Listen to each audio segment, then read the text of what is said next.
संस्कृत शिक्षण की क्लास में आप सभी लोग का स्वागत है। आज हम लोग पढ़ेंगे क्रिया कारक कुतूहलम।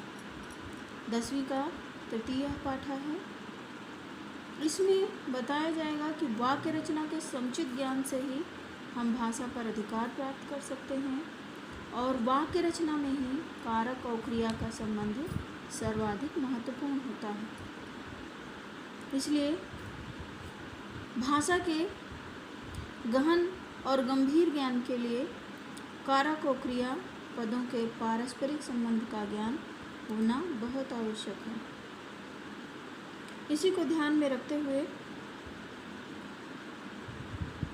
पाठ तृतीय क्रिया कारक कुतूहलम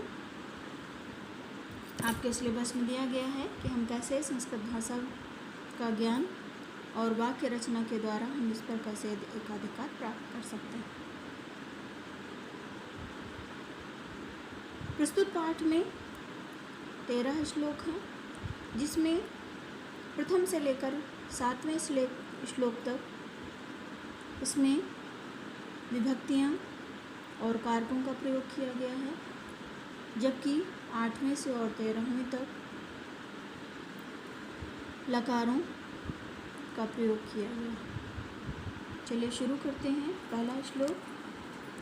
उद्यमः साहसं धैर्य बुद्धि शक्ति पराक्रम षडेते यत्र वर्तन्ते तत्र देवः सहायकृत्।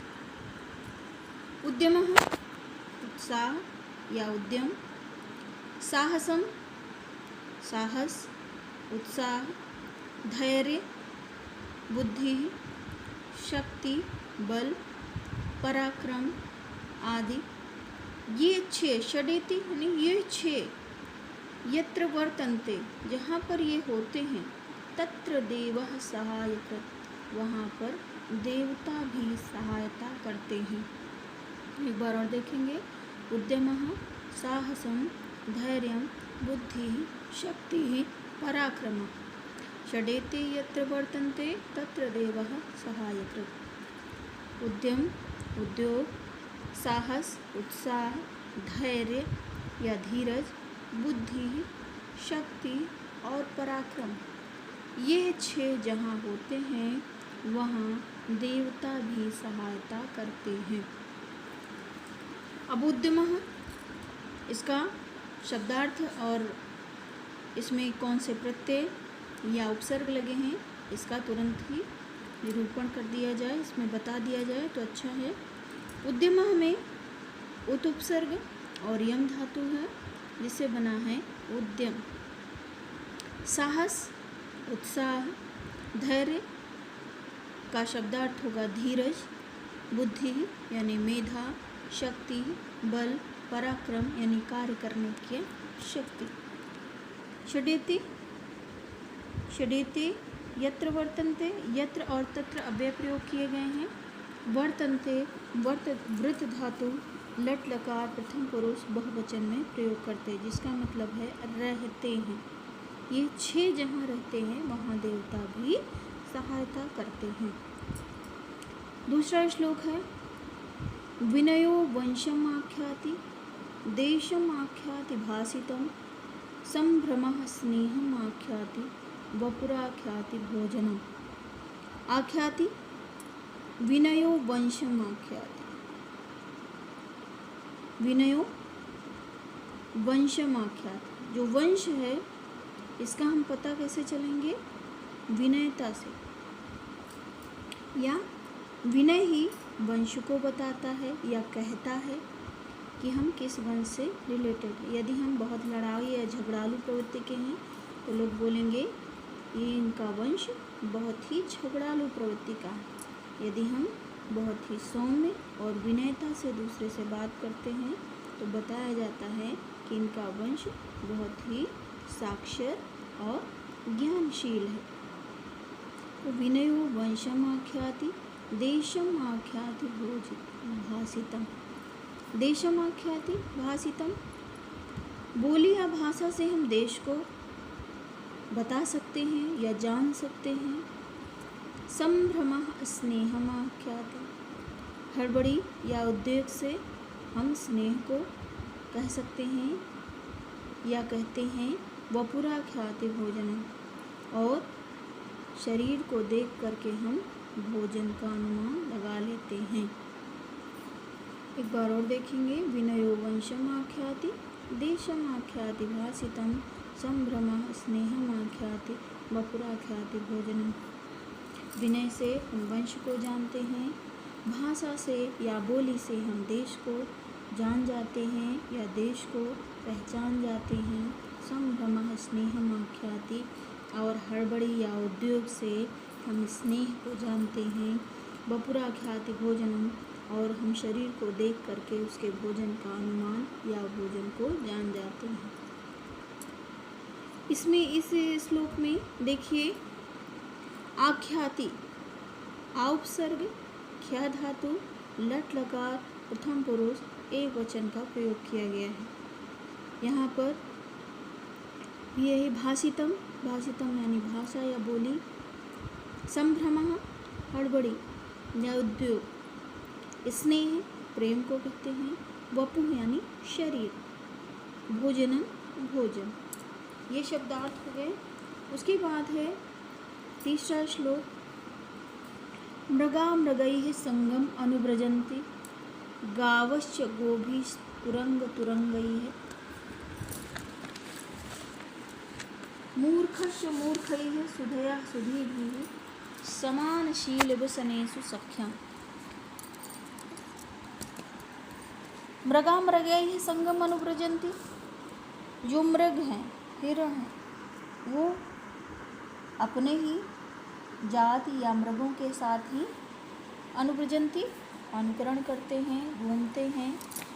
गावश्च गोभिस्तु तुरंग तुरंगैः, गाय गोवंश गोवंश के साथ, और तुरंग यानी घोड़े घोड़ों के साथ। मूर्खश्च मूर्खैः, मूर्ख मूर्खों के साथ। सुधया सुधी भी, और ज्ञानी या मेधावान व्यक्ति सुधियों के साथ, अपने ही समान मेधावी या ज्ञानशील के साथ। समान शील व्यसनेषु सख्यम, समान गुण और शील या व्यसन साथ में ही रहना चाहते हैं। ऊपर और देखेंगे। मृगा मृगैः संगम अनुव्रजन्ति, मृग मृगों के साथ ही रहना चाहते हैं या उन्हीं के साथ विचरण करते हैं। गावस्त गोभिस्तु तुरंग तुरंगैः, गाय गाय गोवंश के साथ ही, और तुरंग तुरंगैः घोड़े घोड़ों के साथ ही रहते हैं। मूर्खश्च मूर्खैः, मूर्ख मूर्ख लोगों के साथ, ज्ञानी ज्ञानियों के साथ। समान गुण और शील व्यसन या मद के लोग अपने ही गुण और धर्म के गुण और समान शील के लोगों के साथ ही रहते हैं। अब इस श्लोक में देखिए व्याकरण शब्दार्थ। सख्यम यानी मित्रता, रहते हैं। अनुव्रजन्ति अनुपसर्ग ब्रज धातु लट लकार प्रथम पुरुष बहुवचन का प्रयोग किया गया है। समानशील व्यसनेषु, समानशील व्यसन में द्वंद्व समास, जैसे शीलश्च व्यसनश्च शील व्यसने द्वंद्व समास। और समानशीले व्यसनेश एसाम तेषु बहुव्रीहि समास। तो इस समानशील व्यसनेषु सख्यम, इसमें द्वंद्व समास भी रहेगा और आपका बहुव्रीहि भी समास रहेगा। उसके बाद है चौथा श्लोक। विद्या विवादाय धनम मदाय शक्ति परेशां परिपीडनाय खलस्य साधो विपरीतमेतत् ज्ञानाय दानाय च रक्षणाय। इसमें अब चौथा श्लोक हम लोग पढ़ेंगे। विद्या विवादाय धनम मदाय शक्ति परेशां परिपीडनाय खलस्य साधोः विपरीतमेतत् ज्ञानाय दानाय च रक्षणाय। इस चौथे श्लोक में संप्रदान कारक का प्रयोग किया गया है। इसमें विद्या विवादाय धनम मदाय, शक्ति परेषां परिपीडनाय, विद्या विवादाय, विद्या विवाद के लिए, धन मदपूर्वक कार्यों में खर्च करने के लिए, शक्ति जो शक्ति है, परेषां परिपीडनाय, शक्ति दूसरों को परेशान करने के लिए या पीड़ा देने के लिए, खलस्य साधोः विपरीतमेतत्, खलस्य यानी जो शत्रु लोग होते हैं, दुष्ट लोग होते हैं, साधोः विपरीतमेतत्, इनके विपरीत जो साधुजन होते हैं, सज्जन लोग होते हैं, उनकी जो विद्या है, ज्ञानाय दानाय च रक्षणाय, उनकी विद्या ज्ञान के लिए, धन दान के लिए और शक्ति दूसरों की रक्षा के लिए होती है। एक बार और देखेंगे, विद्या विवाद के लिए, धन मदपूर्वक कार्यों में खर्च करने के लिए, शक्ति दूसरों को परेशान या पीड़ा पहुंचाने के लिए, खलस्य यानी जो दुष्ट लोगों की विद्या है, विवाद के लिए, धन मदपूर्वक कार्यों में खर्च करने के लिए, शक्ति दूसरों को परेशान या पीड़ा पहुंचाने के लिए। इसके विपरीत जो सज्जन जन हैं, साधु जन हैं, उनकी विद्या ज्ञान के लिए, धन दान के लिए और शक्ति दूसरों की रक्षा के लिए होती है। अब इसके शब्दार्थ देखेंगे। मदाय, मद माने घमंड, अहंकार, परेशान दूसरों के लिए, परिपीडनाय, परितः पीडनम इति परिपीडनम, हर प्रकार से कष्ट के लिए, सम्मोह, ये सब परिपीडनाएं मदाय परेशान आदि इसके शब्दार्थ हैं। इसके बाद है 5वां श्लोक। क्रोधात् भवति सम्मोहः, सम्मोहात् स्मृति विभ्रमः, स्मृतिभ्रंशात् बुद्धिनाशो, बुद्धिनाशात् प्रणश्यति। अब यहाँ पे देखिए अपादान कारक है। क्रोधात् भवति सम्मोहः, क्रोध से क्या होता है? मोह उत्पन्न होता है। सम्मोहात् स्मृति विभ्रमः, और मोह से हमारी जो स्मृति है, हमारी याददाश्त है, वो भ्रमित हो जाती है। स्मृति भ्रंशात् बुद्धिनाशो, और स्मृति के याददाश्त के भ्रम होने पर बुद्धि का नाश हो जाता है। बुद्धिनाशात् प्रणश्यति, और बुद्धि के नाश के से हमारे प्राण भी नष्ट हो जाते हैं। प्रणश्यति, हमारा नाश हो जाता है। तो यहाँ पे अपादान कारक का प्रयोग किया गया है। क्रोधात् भवति, क्रोध से होता है, सम्मोह, मोह उत्पन्न होता। सम्मोहात् स्मृति विभ्रमः, और मोह से स्मृति या याददाश्त का भ्रम हो जाता है।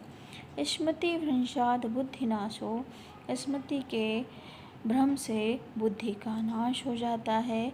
बुद्धिनाशात् प्रणश्यति, और बुद्धि के नाश से ही हमारा नाश हो जाता है। 5वां श्लोक हो गया। इसका शब्दार्थ है, देखिए, सम्मोह, अज्ञान, अज्ञानता उत्पन्न हो जाती है। स्मृति विभ्रमः, स्मृतेः विभ्रमः षष्ठी तत्पुरुष का समास है, जो कि स्मरणीय शक्ति का नाश हो जाता है।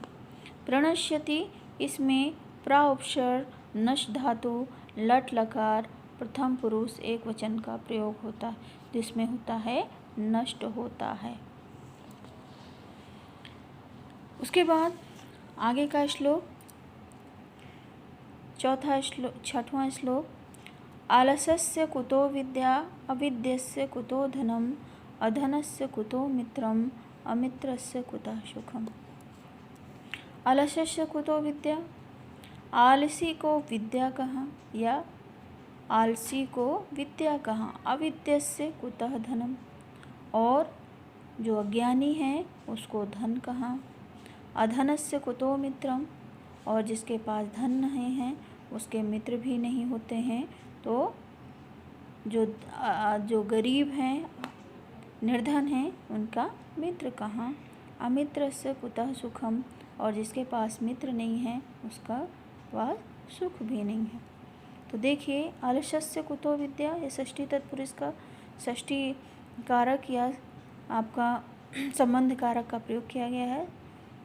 आलस्यस्य कुतो विद्या, आलसी को विद्या कहाँ। अविद्यस्य कुतः धनम, और जो अज्ञानी है उसके पास धन कहाँ। अधनस्य कुतः मित्रम, और जो निर्धन हैं उनके मित्र कहाँ।